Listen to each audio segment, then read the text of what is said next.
శ్రీకృష్ణాయ నమః. శ్రీకృష్ణ భగవానుడు జ్ఞాన, కర్మ, భక్తి, యోగములను వివరించిన పిమ్మట ఇదం శరీరం కౌంతేయ క్షేత్రం ఇతి అభిధీయతే ఏతద్యః వేత్తి తం ప్రాహుః క్షేత్రజ్ఞః ఇతి తద్విదః. ఓ కౌంతేయ, ఓ అర్జున, ఈ శరీరమును క్షేత్రము అని పేర్కొందురు. ఇక్కడ క్షేత్రము గురించి పొలములో నాటబడిన విత్తనములకు అనురూపమగు ఫలము తగిన సమయమున ప్రకటితమగునట్లే శరీరమునందు నాటబడిన కర్మల సంస్కార రూప బీజముల ఫలము తగు సమయమున లభించును. కావున దీనిని క్షేత్రము అని అందురు. ఈ క్షేత్రమును గూర్చి ఎరింగిన వానిని క్షేత్రజ్ఞుడు అని తత్వము తెలిసిన జ్ఞానులు తెలుపుదురు. క్షేత్రజ్ఞంచ అపి మాం విద్ధి సర్వక్షేత్రేషు భారత క్షేత్రజ్ఞయోః జ్ఞానం యత్ తత్ జ్ఞానం మతం మమ తత్క్షేత్రం యత్ చ యాదృక్ చ యద్వికారి యతః చ యత్ స చ యః యత్ ప్రభావః చ తత్సమాసేన మే శృణు. ఓ అర్జున, అన్ని క్షేత్రముల యందున్న క్షేత్రజ్ఞుడను అనగా జీవాత్మను నేనే అని తెలుసుకొనుము. క్షేత్రజ్ఞులకు సంబంధించిన జ్ఞానము అనగా వికారసహిత త్రిగుణాత్మికమైన ప్రకృతి మరియు నిర్వికార పురుషుల తత్వములను గూర్చి తెలుసుకొనుటయే జ్ఞానము అని నా అభిప్రాయము. క్షేత్రమనగానేమి, అది ఎట్లుండును, దాని వికారములు భావములు ఏవి, ఆ వికారములు దేని నుండి ఏర్పడినవి, అట్లే క్షేత్రజ్ఞుడు అనగా ఎవరు, అతని ప్రభావము ఏమి, ఆ వివరములు అన్నింటినీ సంక్షిప్తముగా తెలిపెదను వినుము. ఋషిభిః బహుధా గీతం ఛందోభిః వివిధైః పృథక్ బ్రహ్మసూత్రపదైః చ ఏవ హేతుమద్భిః వినిశ్చితైః. క్షేత్రజ్ఞుల తత్వములను గూర్చి ఋషులు ఎల్లరును బహువిధములుగా వివరించిరి. వివిధ వేద మంత్రములను వేరువేరుగా తెలిపినవి. అట్లే బ్రహ్మసూత్ర పదములు కూడా నిశ్చయాత్మకముగా సహేతుకముగా తేటతెల్లము కావించినవి. మహాభూతాని అహంకారః బుద్ధిః అవ్యక్తం ఏవ చ ఇంద్రియాణి దశ ఏకం చ పంచ చ ఇంద్రియగోచరాః ఇచ్ఛా ద్వేషః సుఖం దుఃఖం సంఘాతః చేతనా ధృతిః ఏతత్ క్షేత్రం సమాసేన సవికారం ఉదాహృతం. ఆకాశము, వాయువు, అగ్ని, జలము, పృథివీ అను పంచమహాభూతములు, అహంకారము, బుద్ధి, మూల ప్రకృతియు, అట్లే దశ ఇంద్రియములు, వాటిలో త్వక్, చక్షు, శ్రోత్ర, జిహ్వ, ఘ్రాణ అవి జ్ఞానేంద్రియములు 5, వాక్, పాణి, పాద, పాయు, ఉపస్థలు కర్మేంద్రియములు, ఈ 2 కలిపి దశ ఇంద్రియములు, మనస్సు, పంచ ఇంద్రియ గ్రాహ్య విషయములు, శబ్ద, స్పర్శ, రూప, రస, గంధములు వరుసగా, ఆ మనస్సులో చెలరేగే ఇచ్ఛ, ద్వేషము, సుఖము, దుఃఖము, స్థూల శరీరము, చైతన్యము, ధృతి అను వికారములతో కూడిన క్షేత్ర స్వరూపము సంక్షిప్తముగా పేర్కొనబడినది.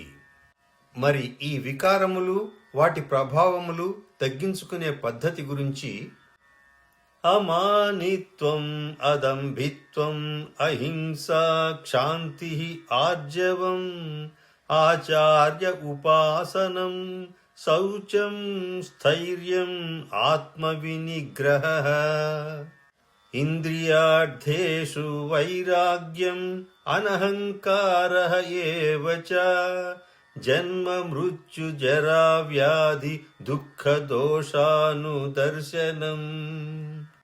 తానే శ్రేష్ఠుడనను భావము లేకుండుట, డాంబికము లేకుండుట, అహింస, క్షమించు గుణము, మనోవాక్కులయందు సరళత్వము, శ్రద్ధాభక్తులతో గురుజనులను సేవించుట, బాహ్య అభ్యంతర శుచి, అంతఃకరణ స్థిరత్వము, మనశ్శరీర ఇంద్రియముల నిగ్రహము, ఇంద్రియార్థములయందు వైరాగ్యము, అనగా ఇహ పర లోక భోగములు అన్నింటియందును ఆసక్తి లేకుండుట, అహంకార రాహిత్యము, జన్మ మృత్యు జర అనగా ముసలితనము, రోగాదులయందు దుఃఖ దోషములను పదే పదే దర్శించుట, అసక్తి అనభిష్వంగః పుత్రదార గృహాదిషు నిత్యం చ సమచిత్తత్వం ఇష్ట అనిష్ట ఉపపత్తిషు మయి చ అనన్యయోగేన భక్తి అవ్యభిచారిణీ వివిక్తదేశసేవిత్వం అరతి జనసంపదీ. భార్య పుత్రులు ఇల్లు సంపదలు మున్నగు వానియందు మమతా ఆసక్తులు లేకుండుట, ఇష్ట అనిష్ట వస్తు ప్రాప్తి వలన ఎట్టి మనోవికారములను లేకుండా ఉండుట, ఎల్లప్పుడూ సమభావముతో ఉండుట, పరమేశ్వరుడనైన నాయందు అనన్య యోగము ద్వారా అవ్యభిచారిణి భక్తి కలిగి ఉండుట, ఏకాంత పవిత్ర ప్రదేశమున వసించు ప్రవృత్తి కలిగి ఉండుట, విషయ ఆసక్తులైన జనుల ఎడ ఆసక్తి లేకుండుట, అధ్యాత్మ జ్ఞాన నిత్యత్వం తత్వజ్ఞానార్థ దర్శనం ఏతజ్ఞానం ఇతి ప్రోక్తం అజ్ఞానం యత్ అతః అన్యథా.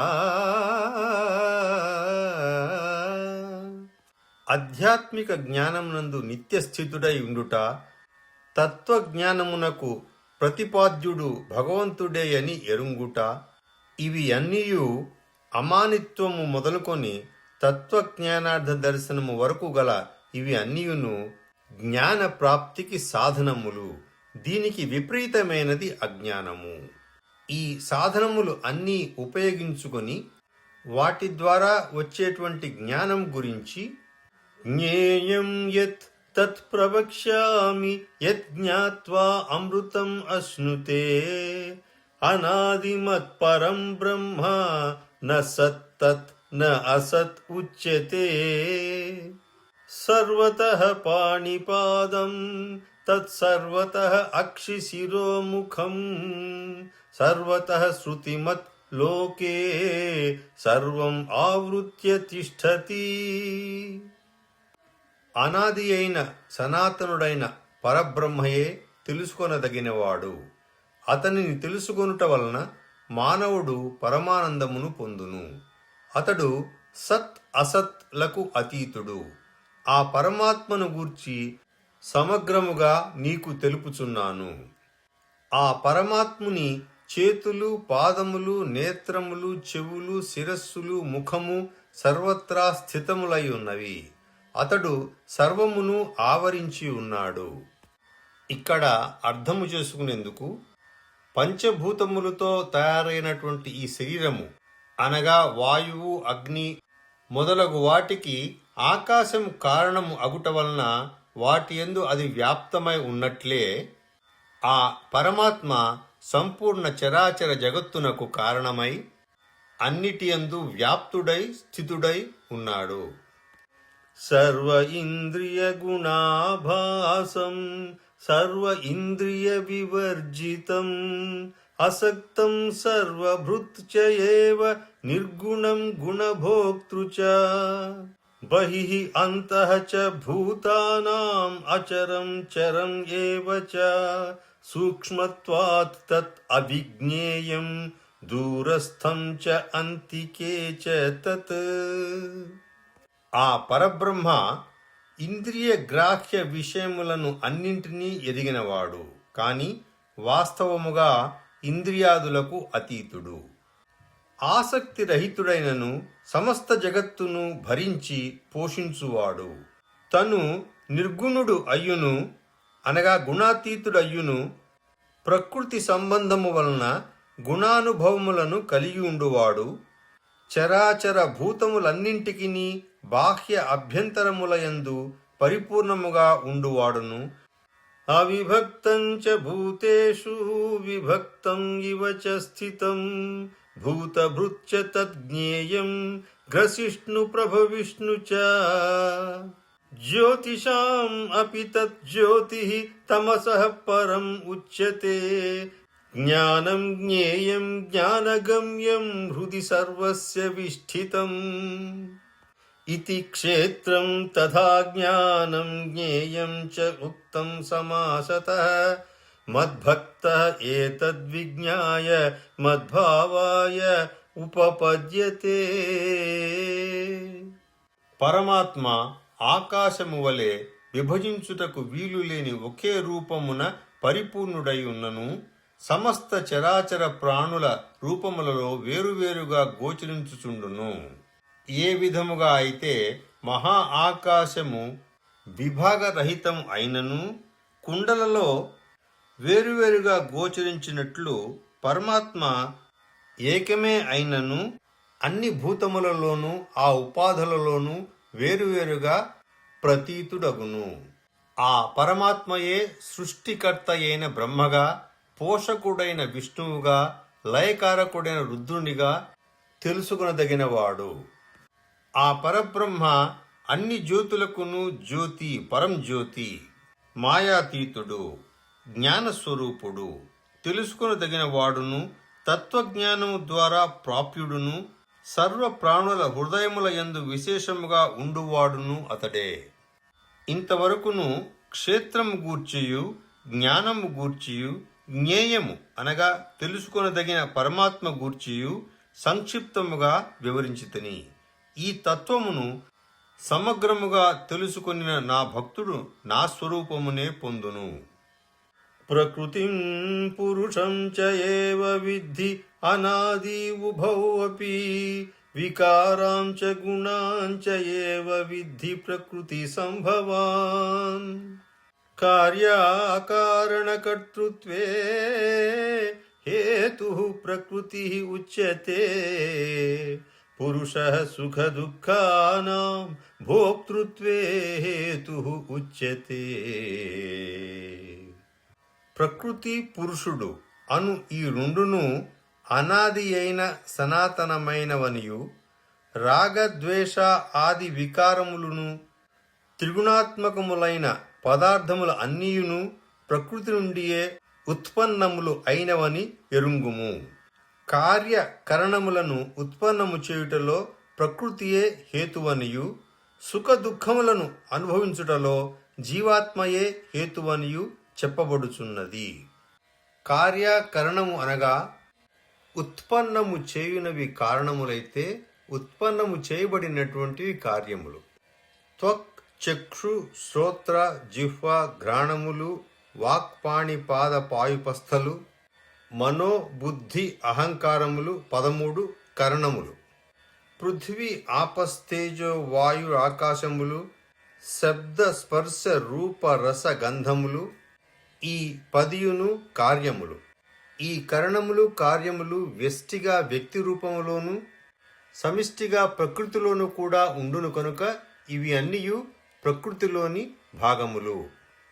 వాటితో సంబంధము వలన లోపల ఉన్న జీవాత్మ శీత ఉష్ణ సుఖ దుఃఖములు అనుభవించుచుండును. పురుషః ప్రకృతిస్థః హి భుంక్తే ప్రకృతిజాన్ గుణాన్ కారణం గుణసంగః అస్య సత్ అసత్యోని జన్మసు ఉపద్రష్టా అనుమంతా చ భర్తా భోక్తా మహేశ్వరః పరమాత్మా ఇతి చ అపి ఉక్తః దేహే అస్మిన్ పురుషః పరః. పురుషుడు ప్రకృతిస్థుడై అనగా ప్రకృతిలో ఉండి ప్రకృతి నుండి ఉత్పన్నములైన త్రిగుణాత్మక పదార్థములను అనుభవించును. మునుపు చెప్పిన కార్యకరణముల నుండి వచ్చునవి ఆ పదార్థములు అనేకములు బహుళములు. ఈ విధమైన గుణ సాంగత్యమే జీవాత్మ యొక్క ఉత్తమ అధమ జన్మలకు కారణమగును. ఈ దేహమునందున్న ఆత్మ వాస్తవముగా పరమాత్మయే. అతడు సాక్షిభూతుడగుట వలన ఉపద్రష్ట అనియు, యథార్థ సమ్మతిని ఇచ్చువాడుగుట వలన హనుమంత అనియు, అన్నింటినీ ధరించి పోషించువాడగుట వలన భర్త అనియు, జీవరూపములో భోక్త అనియు, బ్రహ్మాదులకును స్వామి అగుట వలన మహేశ్వరుడనియు, శుద్ధ సచ్చిత్ ఆనంద ఘన స్వరూపుడగుట వలన పరమాత్మ అనియు పిలువబడుచున్నాడు. యహ ఏవం వేత్తి పురుషం ప్రకృతిం చ గుణైః సహ సర్వదా వర్తమానః అపి న సహ భూయః అభిజాయతే. ఈ విధముగా పురుషుని తత్వమును, గుణసహితమైన ప్రకృతి తత్వమును తెలుసుకొనినవాడు అన్ని విధములకు కర్తవ్య కర్మలను ఆచరించుచున్నప్పటికీ పునర్జన్మను పొందడు. అనగా దృశ్యమానమైన జగత్తునంతయును మాయా కార్యమగుట వలన క్షణభంగురము, నశ్వరము, జడము, అనిత్యము అనియు, జీవాత్మ నిత్యుడు, చేతనుడు, నిర్వికారుడు, శాశ్వతుడు మరియు శుద్ధ బోధ స్వరూపుడైన సచ్చిత్ ఆనంద పరమాత్మ యొక్క సనాతన అంశ.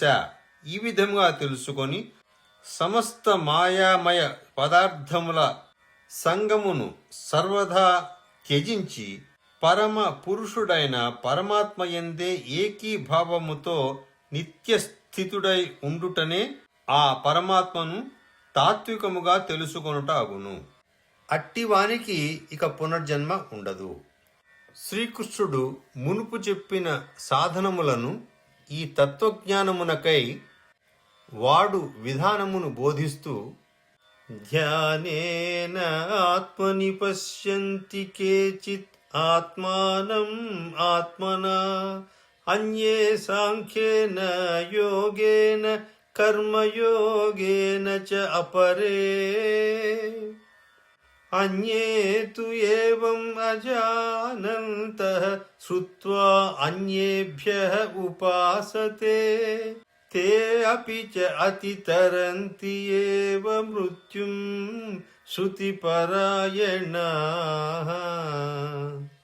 కొందరు ఈ పరమాత్మను శుద్ధమైన సూక్ష్మ బుద్ధితో జ్ఞాన యోగము ద్వారా తమ హృదయముల యందు చూతురు.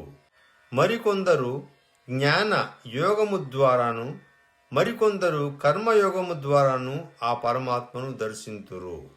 కానీ ఈ సాధన మార్గములను గూర్చి ఎరుగని మందబుద్ధులు తత్వజ్ఞానము గల ఇతరుల నుండి విని తదనుసారముగా ఉపాసనలు చేయుదురు. ఆ శ్రవణ పరాయణులను మృత్యురూప సంసార సాగరము నుండి నిస్సందేహముగా బయటపడుదురు. యావత్ సంజాయతే కించిత్ సత్వం స్థావర జంగమం, క్షేత్ర క్షేత్రజ్ఞ సంయోగాత్ తత్ విద్ధి భరతర్షభ. సమం సర్వేషు భూతేషు తిష్టంతం పరమేశ్వరం, వినశ్యత్సు అవినశ్యంతం యః పశ్యతి సహ పశ్యతి. ఓ అర్జున, ఆ స్థావర జంగమ ప్రాణులన్నయును క్షేత్ర క్షేత్రజ్ఞ సంయోగం వలననే ఉత్పన్నమగునని ఎరుంగుము. నశ్వరములైన చరాచర భూతముల ప్రాణులయందు సమముగా స్థితుడై ఉన్న పరమేశ్వరుడు నాశరహితుడు. అట్టి పరమేశ్వరుని చూచువాడే నిజమైన ద్రష్ట. సమం పశ్యన్ హి సర్వత్ర సమవస్థితం ఈశ్వరం, నాహి నస్తి ఆత్మనా ఆత్మానం తతః యాతి పరాం గతిం. ప్రకృత్యా ఏవ చ కర్మాణి క్రియమాణాని సర్వశః యః పశ్యతి తథా ఆత్మానం అకర్తారం సహ పశ్యతి. సమస్త ప్రాణులయందును సమభావముతో నుండు పరమేశ్వరుని సమత్వభావముతో చూచువాడు ఆత్మహంతకుడు కాడు, అనగా తనను తాను నాశనము చేసుకొనువాడు కాడు. అందువలన అతడు పరమగతిని పొందును. సకల కర్మలు అన్ని విధములుగా ప్రకృతి ద్వారానే జరుగుచున్నవని ఆత్మ అకర్త అనియు ఎరింగినవాడు వాస్తవముగా చూచువాడు. అనగా శరీరము నశించునని, ఆత్మ నశింపదని, ప్రకృతి నుండి ఉత్పన్నములైన సంపూర్ణ గుణములే గుణములందు ప్రవర్తించుచున్న విషయమును తాత్వికముగా తెలుసుకొనును. యదా భూత పృథగ్భావం ఏకస్థం అనుపశ్యతి తతః ఏవ చ విస్తారం బ్రహ్మ సంపద్యతే తదా.